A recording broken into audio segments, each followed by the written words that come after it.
بسم اللہ الرحمن الرحیم۔ شیعہ حضرات حضرت عمر فاروق رضی اللہ تعالیٰ عنہ کے ساتھ اس قدر شدید نفرت کیوں کرتے ہیں؟ اس کی کیا وجہ ہے اور اس کے کیا حقائق ہیں؟ اہل تشیع کی کچھ روایات میں حضرت عمر فاروق کی ذات اقدس پر یہ الزام لگایا جاتا ہے کہ انہوں نے ثقیفہ بنی سعدہ میں ابو بکر صدیق رضی اللہ تعالیٰ عنہ کی بیعت کر کے ان کو پہلا خلیفہ نامزد کروایا، جبکہ یہ حضرت علی کا حق تھا۔ اور دوسرا الزام ان کی ذات پر یہ لگایا جاتا ہے کہ انہوں نے حضرت علی رضی اللہ تعالیٰ عنہ کو گھسیٹتے ہوئے ان سے ابو بکر صدیق رضی اللہ تعالیٰ عنہ کی بیعت کروائی۔ اور اس کے علاوہ یہ بھی الزام لگایا جاتا ہے کہ انہوں نے سیدہ فاطمہ بنت محمد صلی اللہ علیہ وسلم کو ظلم و تشدد کا نشانہ بنایا اور ان کے گھر کو جلانے کی دھمکی دی۔ وہ سیدہ فاطمہ علیہ السلام کو ان کے گھر کے دروازے کے درمیان دبا کر ان کے حمل کا اسقاط کیا۔ اور اس کے علاوہ ایک الزام یہ بھی لگایا جاتا ہے کہ جب سیدہ فاطمہ نے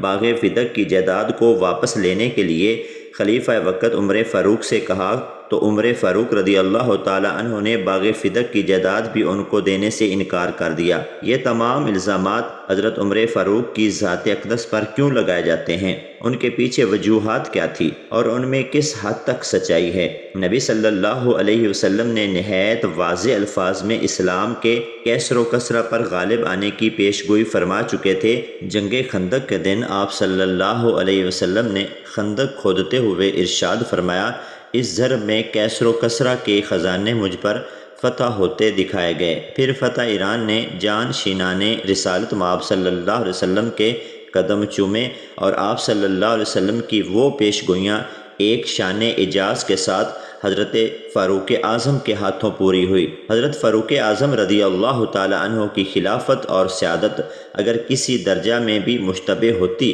تو آپ صلی اللہ علیہ وسلم اس عہد میں ہونے والے ان کارناموں کو اپنی طرف نسبت نہ فرماتے۔ ایران اور عجم کی عرب کے ساتھ دشمنی اور خاص طور پر امیر المومنین عمر فاروق رضی اللہ تعالیٰ عنہ کے ساتھ نفرت، دشمنی اور بغض کی سب سے بڑی وجہ یہی تھی کہ کیسر و کسرہ اور ایران کی شکست عمر فاروق رضی اللہ تعالیٰ عنہ کے ہاتھوں ہوئی۔ پھر ایرانیوں نے اسی میں عافیت یعنی چپ چاپ اسلام قبول کر لیا، اسلام کا لبادہ اوڑھ لیا، لیکن اپنے باطن کو کفر و شرک کے ساتھ ہی پرنم رکھا اور جہاں کہیں ہو سکے اسلام کو نیچا دکھانے کے لیے، نقصان پہنچانے کے لیے، اس کی جڑوں کو کھوکھلا کرنے کی سازشیں تیار کی جائیں۔ عمر فاروق رضی اللہ تعالیٰ عنہ کی شہادت بھی انہی سازشوں کا شاخسانہ تھا۔ ابن الحمام رحمۃ اللہ علیہ کی ذکر کردہ روایت کے مطابق جب حضرت عمر رضی اللہ تعالیٰ عنہ نے حضرت ابو ہریرہ رضی اللہ تعالیٰ عنہ کو گورنر بنا کر بھیجا اور واپسی پر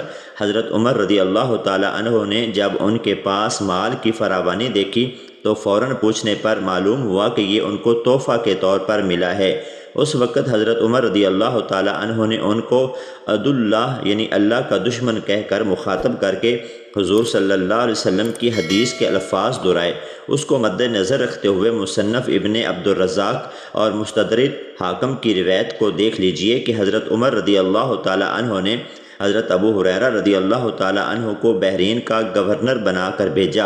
واپسی پر جب مال کی فراوانی دیکھی تو وہی الفاظ کہہ کر مخاطب کیا۔ جواب دینے پر معلوم ہوا کہ یہ ان کی تجارت سے حاصل شدہ نفع کا مال ہے۔ حضرت عمر رضی اللہ تعالیٰ عنہ خلیفہ ہونے کی حیثیت سے امت اور اپنی رعایا کے تمام معاملات میں نہایت محتاط اور بیدار مغز تھے۔ ان کی شدت احتیاط کا یہ عالم تھا کہ حضرت ابو ہریرہ جیسے جلیل القدر صحابی، نبی کے صحبت یافتہ شخص، جب انہیں ان پر بھی ذرا شک گزرا تو ان کو بھی تنبیہ کر گزرے۔ مذکورہ واقعے کو اس تناظر میں دیکھنا چاہیے کہ جب موسیٰ علیہ السلام نے کوہ طور سے واپسی پر اپنی قوم کو گمراہ پایا تو غصے میں سخت مکالمہ سے بڑھ کر جسمانی طور پر بھی حضرت ہارون علیہ السلام کے سر اور داڑھی کو پکڑ کر جھنجھوڑا، لیکن کوئی بھی شخص معاذ اللہ اس واقعے کو نبیوں کے درمیان تکرار و تنازع سے تعبیر نہیں کرتا۔ باقی یہ کہنا کہ حضرت عمر رضی اللہ تعالیٰ عنہ اسلام لانے کے بعد قریش سے ڈرے ہوئے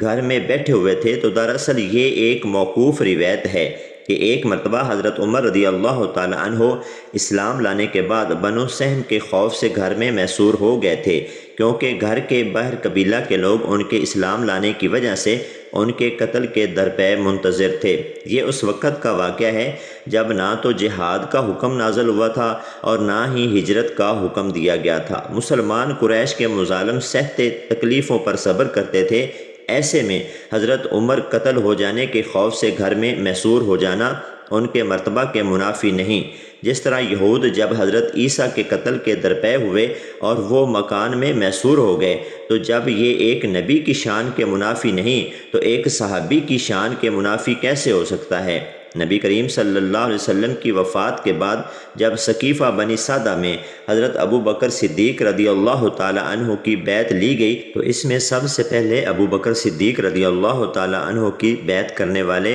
عمر فاروق رضی اللہ تعالی عنہ ہی تھے۔ ایک یہ وجہ ہے کہ اہل تشیع عمر فاروق کو مورود الزام ٹھہراتے ہیں کہ انہوں نے حضرت علی سے بغض رکھتے ہوئے ان کو خلیفہ نامزد کروانے کی بجائے ابو بکر صدیق کو خلیفہ نامزد کروایا، جبکہ خلافت کا پہلا حق حضرت علی کا بنتا تھا۔ اس الزام کا جواب یہ ہے کہ اگر حضرت علی رضی اللہ تعالی عنہ کا حق غصب ہوا تھا تو وہ خود مسلمانوں کو جمع کر کے حضرت ابو بکر صدیق رضی اللہ تعالی عنہ کی بیعت سے انکار کر کے خود خلیفہ منتخب ہو سکتے تھے، لیکن تاریخی کتابوں میں لکھا ہے کہ حضرت علی رضی اللہ تعالی عنہ نے ابو بکر صدیق کی بیعت کر لی تھی۔ اب رہا دوسرا الزام کہ عمر فاروق رضی اللہ تعالی عنہ نے سیدہ فاطمہ کے گھر کو جلایا، تو اس ضمن میں امام طبری کی وہ روایت سامنے آتی ہے کہ جب ابو بکر صدیق رضی اللہ تعالی عنہ کی بیعت نہیں کی گئی اور بہت سے صحابہ حضرت علی رضی اللہ تعالی عنہ کے پاس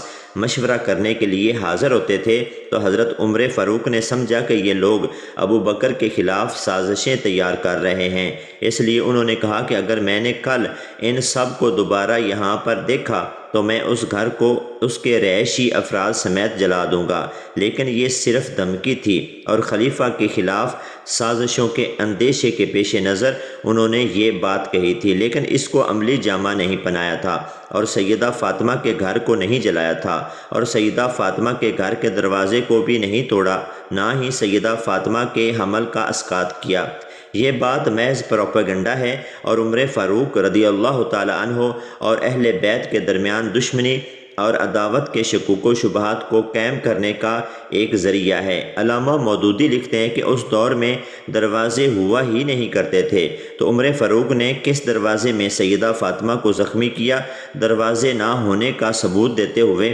علامہ لکھتے ہیں کہ نبی صلی اللہ علیہ وسلم کے چار پائی کے نیچے کتے کا ایک پلہ گھس گیا، جس کی وجہ سے حضرت جبرائیل امین نبی صلی اللہ علیہ وسلم کے پاس وحی لے کر نازل نہ ہوئے۔ چنانچہ اگر دروازے ہوتے تو کتے کا پلہ گھر میں گھس ہی نہیں سکتا تھا۔ اس سے ثابت ہوتا کہ اس زمانے میں دروازے نہ ہوا کرتے تھے بلکہ صرف پردے ہوا کرتے تھے۔ اور رہا یہ الزام کہ حضرت علی رضی اللہ تعالی عنہ کو گھسیٹ کر ابو بکر صدیق رضی اللہ تعالی عنہ کی بیعت کی گئی، تو اس ضمن میں امام ترمذی اور علامہ سیوطی کی روایت موجود ہے کہ حضرت علی رضی اللہ تعالی عنہ نے 6 ماہ کے بعد حضرت ابو بکر صدیق کی بیعت کر لی تھی، اور 6 ماہ تک بیعت نہ کرنے کے پیچھے وجہ یہ تھی کہ سیدہ فاطمہ بنت محمد شدید علیل تھی، تو حضرت علی نے ان کی تیمارداری میں مصروف رہتے تھے، اور باغ فدق سیدہ فاطمہ کو نہ دینے کے پیچھے وہی وجوہات تھی جو ابو بکر صدیق رضی اللہ تعالی عنہ کی تھی،